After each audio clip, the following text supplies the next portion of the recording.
On April 10, 2026, LeBron James officially became the fourth player in NBA history to record 12,000 career assists, leading a short-handed Lakers squad to a massive 101-73 blowout over the Phoenix Suns. This wasn't just a statistical milestone, it was a seeding tiebreaker. Despite being without Luka Doncic and Austin Reeves, the Lakers' defense held Phoenix to their lowest scoring outputs of the year, limiting the Suns to just 73 points and holding Dillon Brooks to a team high of only 12. By securing this 28-point victory, Los Angeles moved to 52-29, officially clinching home court advantage for the first round of the playoffs and moving ahead of Denver in the Western Conference standings. While LeBron's 28 points and 12 assists will grab the headlines, the tactical story is how Luke Kennard and Marcus Smart neutralized the Suns' perimeter without their star scorers.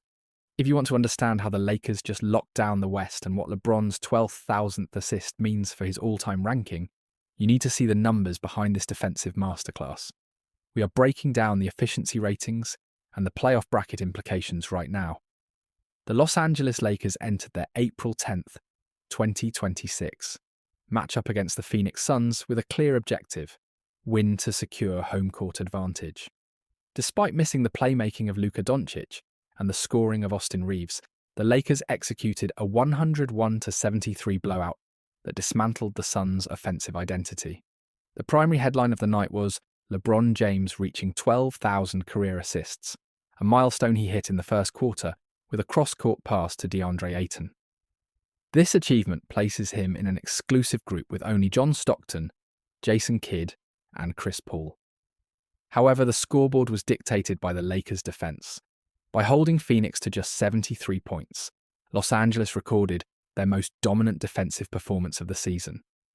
The Suns, playing without Devin Booker, looked completely stagnant, finishing with a field goal percentage that bottomed out in the second half.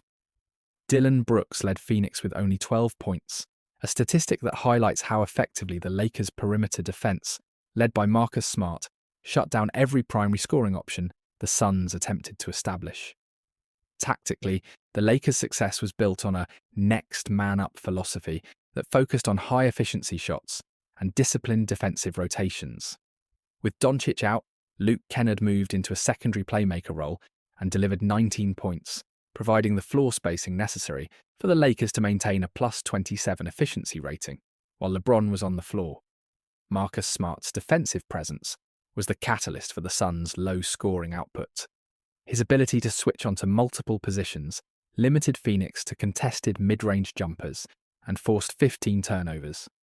On the offensive end, LeBron James was surgical, finishing with 28 points and 12 assists in 32 minutes of play.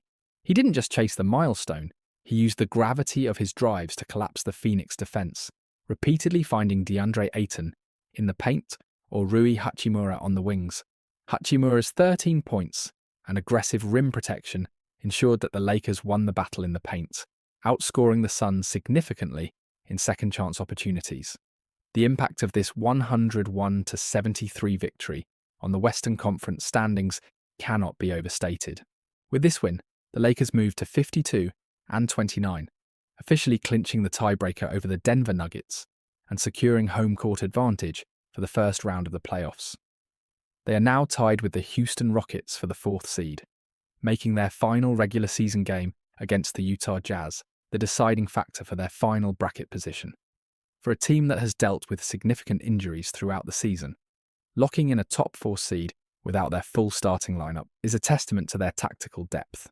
The Phoenix Suns, meanwhile, have dropped into a precarious position. This loss, combined with their 7th place standing, likely forces them into the play-in tournament. Without Devin Booker's scoring gravity, the Suns' offensive rating has plummeted, and their inability to generate points against a top-tier defense like Los Angeles raises serious questions about their postseason viability. Looking closer at the advanced metrics from the game, the Lakers' transition defense was the hidden factor in the blowout. They allowed 0 fast break points in the first half, forcing Phoenix to play a slow, half-court game that they were clearly unprepared for. Colin Gillespie and Grayson Allen were forced into high-usage roles that resulted in inefficient shooting nights, as the Lakers' length at the wing positions contested every look. In contrast, the Lakers' bench depth proved to be the difference maker. Players who typically see limited minutes were able to maintain the lead in the fourth quarter, allowing LeBron and the starters to rest ahead of the Utah game.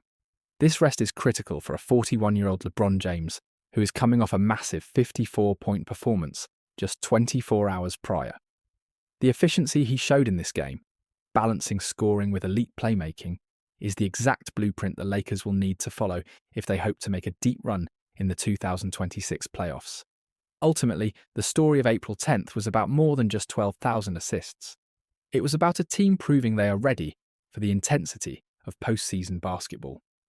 The Lakers demonstrated that their defensive floor is high enough to win games, even when their primary offensive engines are sidelined. By neutralizing the Suns and securing the tiebreakers they needed, Los Angeles has put themselves in a position where the road to the Western Conference Finals must go through their home court. As the regular season draws to a close, the focus shifts to the health of Doncic and Reeves. But the performance against Phoenix proved that the infrastructure of this team is solid. LeBron James continues to defy age, but it is the collective defensive discipline of this Lakers roster that makes them a legitimate championship contender in 2026. Every possession in this game served as a reminder that in the playoffs, defense and experience are the variables that matter most. The final buzzer at 101-73 doesn't just represent a single win, it represents the beginning of the Lakers' most critical stretch of the 2026 season. With the 50-second victory now on the books and the 12,000 assist milestone secured by LeBron James, the focus shifts immediately to the regular season finale against the Utah Jazz. This final game is not a meaningless matchup. Because the Lakers are currently tied with the Houston Rockets at 52-29, the results of this final window will determine whether Los Angeles holds the 4th or 5th seed. Maintaining the 4th seed is the difference between starting the playoffs in the familiar atmosphere of their home arena or travelling to a hostile environment for a Game 1. For a veteran-heavy roster that includes a 41-year-old LeBron James, minimising travel and maximising recovery time between games is a tactical necessity, not just a luxury. The medical staff will be monitoring the status of Luka Doncic and Austin Reeves closely over the next 48 hours, as their return is the final piece needed for a full-strength playoff run. Looking at the broader Western Conference landscape, the Lakers have now officially secured the tiebreaker over the Denver Nuggets. This is a massive statistical advantage in the event of a dead heat finish. While the Suns are left to evaluate their offensive collapse and prepare for a high-stakes play-in tournament appearance, the Lakers have the rare opportunity to fine-tune their rotations. We saw the effectiveness of the Marcus Smart and Luke Kennard backcourt combination tonight, which gives the coaching staff a reliable defensive blueprint to use when Doncic needs a blow on the bench. The efficiency metrics from the Phoenix game suggest that the Lakers' defensive floor is currently at a season high, allowing just 73 points, a figure that should serve as a warning to any first-round opponent. As we head into the final days of the regular season, the data is clear. The Lakers are peaking at the exact right moment. If you are tracking the Western Conference playoff race, the next 48 hours will be the most decisive of the year. Every possession in the upcoming Utah game carries the weight of a playoff series, and we will be providing live updates on the seeding shifts as they happen. If the Lakers secure that win and Houston slips, the path to the Western Conference Finals becomes significantly more manageable. Make sure to check the description for the full breakdown of the tiebreaker scenarios and the updated injury reports for Doncic and Reeves. The quest for another championship is no longer a mathematical possibility. It is a reality anchored by a defense that just held a playoff team to under 80 points. Stay tuned as we track the final standings and break down the opening round matchups. The 2026 NBA playoffs are officially here, and the Lakers have just proven they are the team to beat.